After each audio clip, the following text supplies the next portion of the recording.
wonder what is different between the Model 400V and 400V LTT White's hand-sewn boots? How about the 400 series versus the 409 series Smokejumper?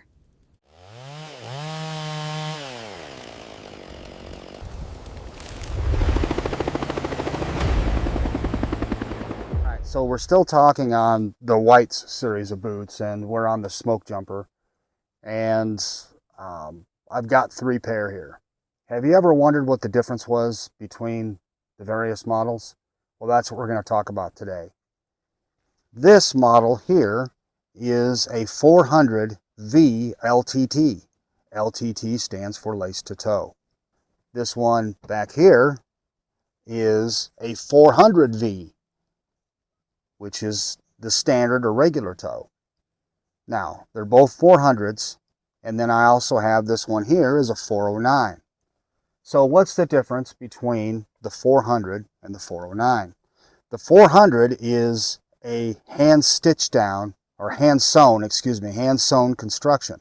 Some will call it a Norwegian hand-rolled welt or Norwegian welt, but that's what this is here. And what they do when they construct this boot is they have the boot has been lasted, and they have the footbed or insole on here. Okay, and what they do is they cut a channel in the underside of the insole or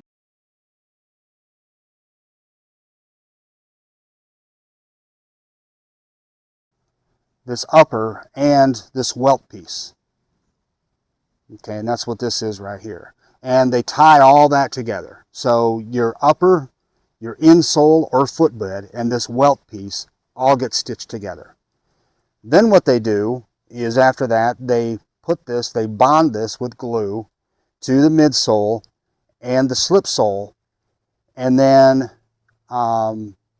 they stitch this down, one stitch here on the inside, which is right here. Okay, they stitch all that together, and then once that is done, they then put the outsole on, which they use a Vibram V100 White X outsole. And that's what this outer stitch is, and that goes all the way through to the outsole. So the difference between these two is, again, regular toe or standard toe and lace to toe. The regular toe has one layer of leather. It's very soft up here. So if you had an issue with your pinky toe, or maybe you had like a bunion or something like that, and you didn't want a lot of pressure in there, this will break in significantly faster than this will, because this has 2 layers of leather plus this elastic toe. So when they stitch the lace to toe together, if you were to take this off, this toe piece, you would see where these quarters come all the way down and they stitch together here right underneath the center of the toe. And then they put this toe piece on afterwards. With this, there's not that. All there is there's the toe piece, and then it's stitched back here. Now, in other boots with other lasts, I was never able to wear a regular or standard toe. I just couldn't do it. It was not comfortable. And I actually ordered this boot by mistake. I thought I was ordering this boot. Well, I didn't. I ordered this boot.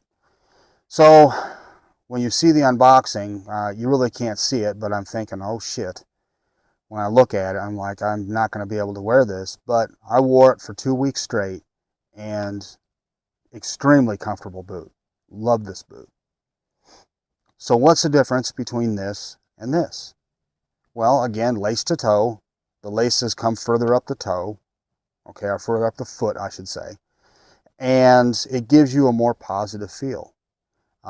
It's more firm. It's kind of like this would be like just a plain old handshake, I guess, and this would be like a firm handshake. Or I was explaining it to someone else, and I said, think of it when you're wearing mittens and then you put gloves on, and you get that feeling of that material, that closeness. That's what you're going to get with this. I like the feeling of the lace to toe. If I had to choose between these two, even though this one is an extremely comfortable boot, I would gravitate more towards this. The reason being is I have skinny ankles. Okay, and my calf does not start till further up past the top of the shaft on this boot. So because of that, my heel will want to pull out. It'll want to slip. And that's why I could not wear the other boots. They just weren't comfortable. I had to tighten this down so far up here and make it so tight that this instep was extremely uncomfortable, and I would still in some cases experience some heel slip back here. Well, with this, because it goes further up, it actually helps to seat that heel further back in the pocket. And this feels better. I can wear this, and I will wear this. I mean, I love this boot. I like this one a little more, but I can wear this without an issue. Beyond that, these two boots are constructed the same. Now, why do they do the hand-sewn welt?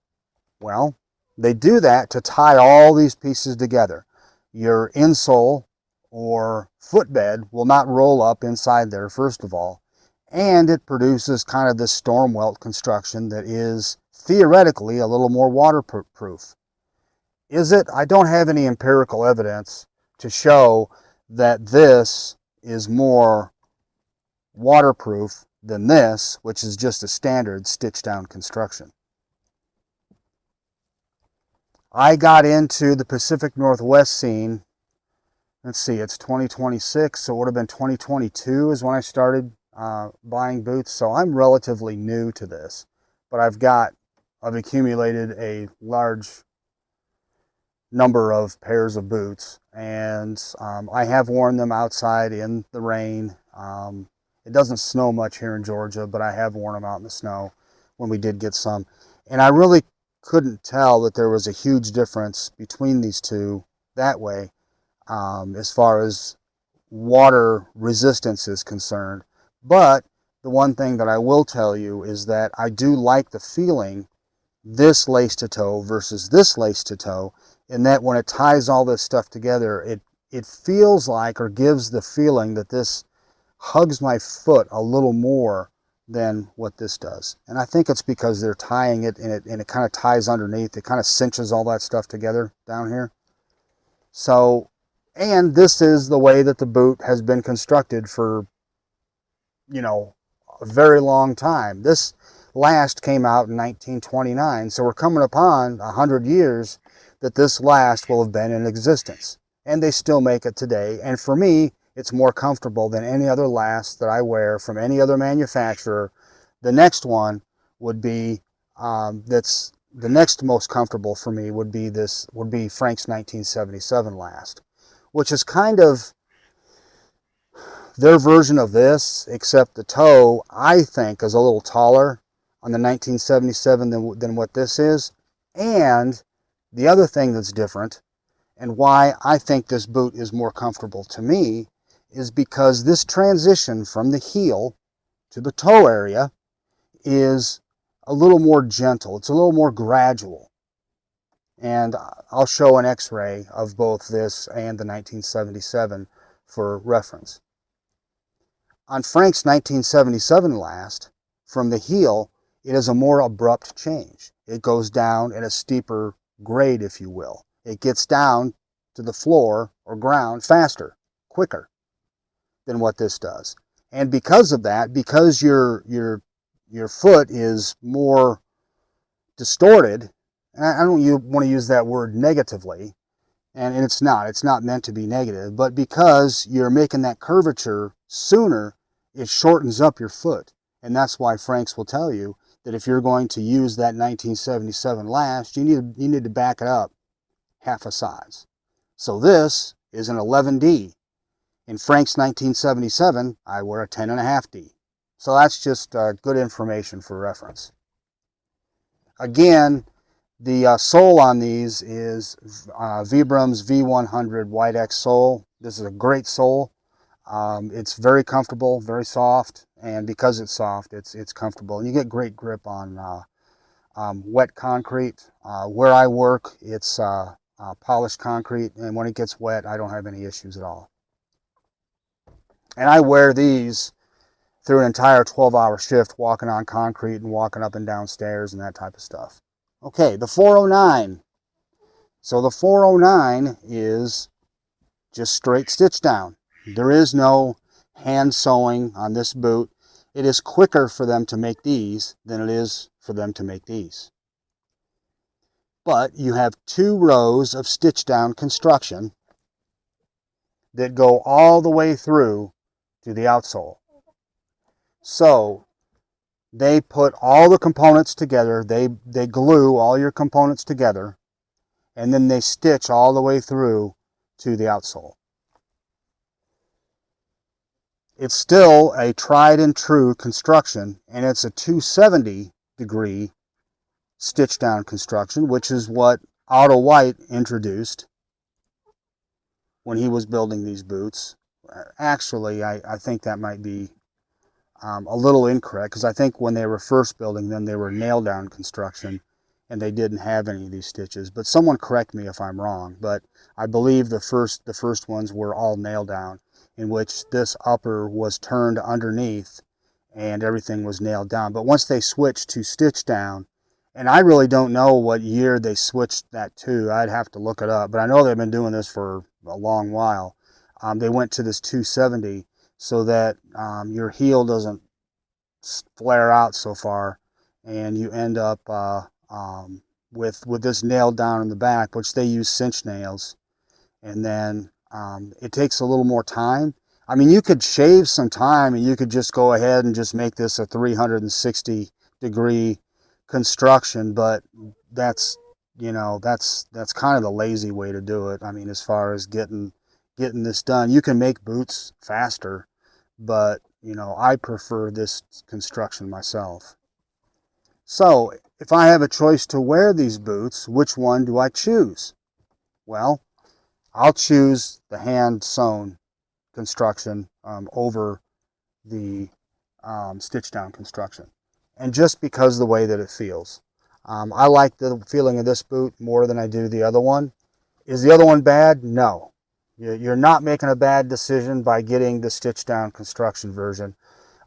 It's comfortable. I can wear those just as long as I can wear these. I just like the way that these feel a little bit better. So if you have any questions or anything, don't hesitate to reach out to me and ask. I'll be glad to answer. I actually have another pair of whites that I had rebuilt, and they were rebuilt by Frank's on the 4811 last. And the one thing that I noticed, I'll just add this as a caveat, if you're going to buy a stitch down construction boot from Frank's, it is constructed a little bit different. Initially, I thought they were all constructed the same, but I noticed this on this pair that I'm actually wearing them right now. Frank's, what they do is it's similar to the way that White's does their stitch down construction on the final stitch, okay, or the final, when they put it in the rapid E. Where White's does, they bond the insole and the midsole and the slip sole, and then put this inner stitch on. Then they put the outsole on, and then they stitch this outer stitch on there, so they get the double stitch. But on the outsole, there's one. Now that leads to a little more aesthetically, I'm not going to say pleasing, because I don't think it's terrible to have this, but this does create a ridge here when you have both there. That leather sometimes wants to curl up. So they just do it this way and it looks a little more clean, I guess. Frank's, they bond everything together, and then they put 2 rows of stitch down, stitching this welt to the midsole. So that's the difference. Is one better than the other? I don't think so. I mean, I think it's just the method and the way that they do it.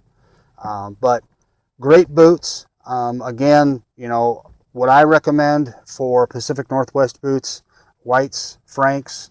If you don't need an arch, you can go with a Westco. I've got no issues with Westco. I've got a couple pairs of theirs, but I prefer to have an arch. If you like the feeling of an arch and you like to feel that there's definitely an arch there, then I would go with Frank's 1977 last, because it definitely, like I said, it makes that transition quicker. If you want something that's a little, that slopes a little more and is a little more gentle, I guess that's the best way I can describe it. It's still a relatively high arch. Then you can go with a 4811.